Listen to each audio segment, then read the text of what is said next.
Bonjour Boualem Sansal. Bonjour. On peut le dire, c'est un événement de vous recevoir sur le plateau de TV5 Monde, le Goncourt, le Renaudot, le Femina, le Médicis, le prix Interallié. Vous êtes cité sur tous les grands prix littéraires. Ce livre 2084, La fin du monde, provoque de nombreuses réactions. On va bien sûr en parler. Aujourd'hui, vous êtes heureux de ce qui vous arrive? Heureux, oui, mais en même temps, ça démontre une chose à laquelle je croyais, je pensais, c'est que le monde est très inquiet. Et ce livre est arrivé, il répond en quelque sorte à une inquiétude forte, pressante et douloureuse en même temps. Voilà. Oui. Je pense que c'est cela surtout qui explique le succès de ce livre, la bonne réception. Voilà, vous vivez aujourd'hui et toujours en Algérie. Toujours. Vous êtes menacé à la fois par les islamistes et vous êtes aussi la bête noire du régime de Bouteflika. Moi, je me bats pour mon pays, pour la démocratie, pour la liberté, pour des choses gentillettes. Mais voilà, on a deux monstres qui gouvernent ce pays, l'État gouverné par une dictature militaire, il faut l'appeler comme ça, et puis une société gouvernée par les islamistes. Donc voilà, je me situe parmi ceux qui luttent contre ces choses-là. Oui, voilà. Vous direz qu'aujourd'hui, vous avez dit dans les interviews, l'Algérie est dirigée par un mort-vivant. Vous parliez de Bouteflika. Ben, on ne le voit pas. Officiellement, il est présent. On voit son image à la télévision, son effigie tous les jours, tout le temps. Une effigie d'ailleurs qui le montre à l'âge de 40 ans, tout beau, tout extraordinaire, intelligent et tout. Mais nous savons qu'il est quelque part grabataire dans un lit.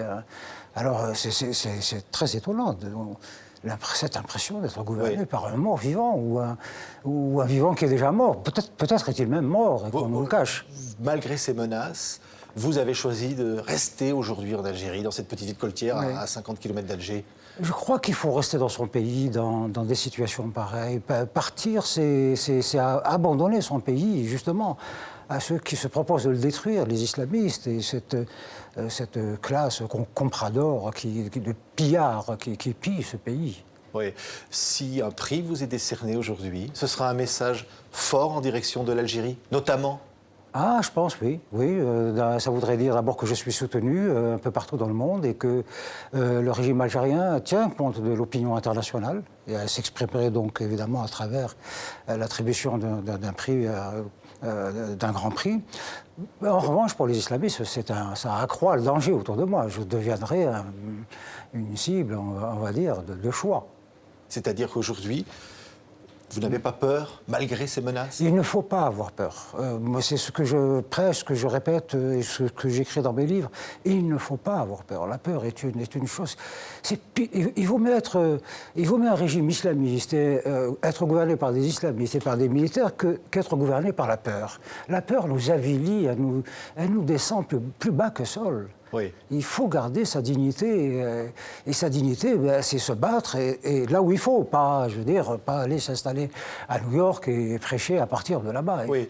Le mal est dans nos pays, c'est là qu'il faut se battre. En même temps, Boualem Sansal, vous dites, en 2084, et bien avant, vous dites la France sera dirigée par les islamistes. Je suis très inquiet quand je vois l'évolution de ce courant, c'est ce qu'on appelle l'islamisme. Mais en réalité, c'est plus compliqué, on peut en parler des heures. C'est de l'islamisme mêlé à plein d'autres choses. Et c'est une chose qui est en construction. Moi, je vois qu'il y a 30 ans, le mot islamiste était inconnu, même des musulmans, y compris des fondamentalistes. Et voilà qu'aujourd'hui, il est connu, partout dans le monde, y compris là-bas, chez les Lapons, chez les Inuits. Les terrains conquis par les islamistes s'élargissent. C'est-à-dire concrètement, aujourd'hui, vous dites en France, le terrain s'élargit? Absolument, moi je le constate, je le vérifie, partout, en France, en Belgique, dans les pays... J'ai fait une longue tournée dans les pays scandinaves, mais j'étais surpris, l'islamisme est installé. Oui. Il est installé partout. C'est pas seulement. Et il frappe là où il veut, quand il veut. Oui. C'est pas seulement l'État islamique, c'est pas seulement cette menace-là. Je dirais presque que ça, c'est une diversion. On nous impose de regarder la Syrie, l'Irak, et puis un peu Boko Haram, là-bas, le Mali, mais le problème est planétaire. Et le problème n'est plus seulement celui des musulmans, il est celui de tout le monde. Oui, mais aujourd'hui, vous dites que la France n'a pas pris mesure de cette menace, mais aujourd'hui, la France, par exemple, frappe en Syrie. Ça va dans le bon sens pour vous? Pour les islamistes, la France est une cible de choix. Je dirais même que c'est la première cible. C'est le seul pays laïque du monde. C'est le seul pays démocratique qui se targue ou qui se veut parler au monde et qui a une ambition de propager la démocratie, la culture, etc. Donc il devient c'est un verrou qu'il faut faire sauter. Oui. En revanche, il y a des pays qui sont peut-être pas religieux, mais qui ont une relation avec la religion très, disons, quelconque, hein, pour ne pas utiliser des mots trop connotés, comme l'Allemagne, comme les États-Unis, où la religion, je veux dire, ça ne pose problème à personne, ne sont pas des cibles. Oui, vous dites aujourd'hui, le totalitarisme islamiste est plus fort que la mondialisation, qui est l'autre grand phénomène du monde, parce que le totalitarisme islamiste est basé sur ce désir éventuel des jeunes de se sacrifier, de mourir, de ne pas avoir peur de la mort, alors que vous dites que la mondialisation est basée sur des futilités provisoires, le désir du confort simplement ou l'argent. Il joue sur ça, mais en même temps, il emprunte tous les moyens de la mondialisation. La technologie, la finance internationale, les médias, la culture aussi. Il utilise la culture occidentale. Il utilise nos éléments démocratiques pour nous battre. Quand on nous culpabilise, lorsque nous critiquons, nous parlons de l'islam, il utilise la laïcité pour nous empêcher de le faire, en disant vous êtes pas vous ne respectez pas la religion, vous êtes islamophobe, vous dites dans ce livre, en ouverture, la religion fait peut-être aimer Dieu, mais rien n'est plus fort qu'elle pour faire détester l'homme et l'humanité. Ben oui, quand on voit ce qui se passe, comment peut-on... Moi, je ne comprends pas comment on peut être religieux dans ce contexte-là, quand on voit ce que les religions produisent, qu'elles font. C'est des appels au meurtre permanent, c'est le rejet total. C'est une déformation de la religion, ça. C'est une déformation de l'être humain dans ce qu'il a de plus profond en lui. Nous sommes des êtres nous sommes des êtres de bien. Nous ne faisons qu'évoluer depuis que nous sommes sortis de l'océan il y a 4 milliards d'années. Nous ne faisons qu'évoluer. Donc voilà quelque chose qui refuse cette évolution et qui veut nous détruire parce que nous sommes sur le chemin d'une évolution. Je ne sais pas laquelle, mais nous obéissons au principe de l'évolution. Oui. Vous nous parlez de l'Afghanistan dans ce livre. C'est un territoire, évidemment, en 2084.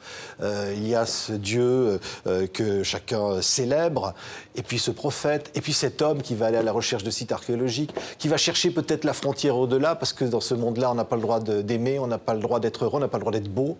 En fait, dans le roman, évidemment, j'ai voulu être optimiste et j'ai envisagé un personnage qui se révolte, qui cherche. Dans la réalité, ça ne se passe pas comme ça. On est pris dans la soumission d'une manière totale et irréversible. On ne peut plus sortir de la chose. C'est un système verrouillé, fermé. Mais bon, moi j'ai voulu être optimiste en me disant il y aura toujours quelqu'un qui se battra, qui cherchera à trouver cette limite, cette frontière à partir duquel on peut reprendre sa vie, sa dignité, sa liberté. On ne pense pas que derrière cette frontière, il y a la mort, qu'il va y aller, mais que derrière, il y a rien. C'est les islamistes qui pensent qu'au-delà de la frontière, il y a la mort. Nous pensons qu'à travers la frontière, il y a la vie. Une autre vie peut-être, mais la vie, toujours. La vie, elle est même dans la tombe, dans le cimetière. C'est la vie. Oui. Orwell, qui vous a inspiré. C'est un roman incroyable. Hein. Oui, absolument. Vous dites, avec une pointe d'humour noir d'ailleurs, hein, oui, tout ce qu'il avait dit, évidemment, ne s'est pas produit, hein, le grand inquisiteur, mais... En partie, ça s'est quand même réalisé, en partie. Hein. Oui. Nous sommes quand même dans un... Il avait envisagé... Donc vous dites, tout ce que j'écris là, ça n'est qu'un roman, mais pas du tout. Vous ne pensez pas? Oui, mais bien sûr, mais bon, je ne peux pas aussi dire que mon roman est un roman absolu, total. Bon, ce serait ridicule de ma part de le dire, mais c'est vrai que c'était mon ambition. C'était mon ambition de résumer tout ça dans un livre, un système totalitaire qui se met en place et la vie qui s'échappe. Et nous assistons, presque complices quelquefois, à cette vie qui s'échappe, à ce scénario infernal. Nous n'agissons pas, nous avons même cessé de réfléchir. Et parfois même, nous sommes complices de la chose, en disant, oui, après tout, voilà, comme en Algérie à l'époque, on disait, ou on l'a dit, du temps d'Hitler, il a gagné les élections, donc il faut qu'il gouverne, c'est normal. On l'a dit pour les islamistes algériens, ils ont gagné les élections, laissez-les gouverner. Et de la même manière, on dit pour l'Irak, bon, mais c'est leur religion, et il faut les laisser vivre comme ils veulent.